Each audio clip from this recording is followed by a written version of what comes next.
മുല്ലപ്പൂ ചൂടിയ സ്ത്രീകൾക്ക് പ്രവേശനമില്ലാത്തൊരു ക്ഷേത്രം. കല്യാണങ്ങൾ നടത്താത്ത, കെട്ടുനിറയും രാമായണവാണിയുമില്ലാത്തൊരു ക്ഷേത്രം. അങ്ങനെയൊരു ക്ഷേത്രത്തിലേക്കാണ് ഇന്നത്തെ യാത്ര.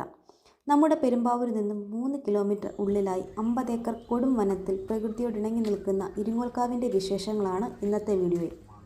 3 ഭാവങ്ങളിലാണ് ഇവിടെ ഭഗവതിയെ ആരാധിക്കുന്നത്. രാവിലെ സരസ്വതിയായും, ഉച്ചയ്ക്ക് വനദുർഗയായും, വൈകിട്ട് ഭദ്രകാളിയായും. എടുത്തു പറയേണ്ട മറ്റൊരു പ്രത്യേകത ഇവിടുത്തെ ഉത്സവമാണ്. വെടിക്കെട്ടുകൾ ഒഴിവാക്കിയും പിടിയാനപ്പുറത്ത് എഴുന്നള്ളുന്ന ഭഗവതിയും ഇവിടുത്തെ മാത്രം പ്രത്യേകതയാണ്.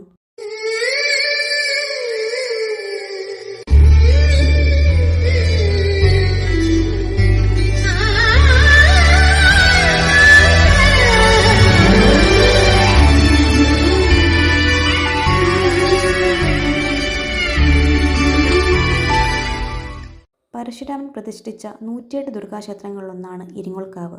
ലൈഫിൽ ഒരു തവണയെങ്കിലും ഇവിടെ വരണം. തിരിച്ചു പടിയിറങ്ങുമ്പോൾ അടുത്തതിനി എന്ന് എന്ന ചിന്തയായിരിക്കും നമ്മൾ ഓരോരുത്തർക്കും.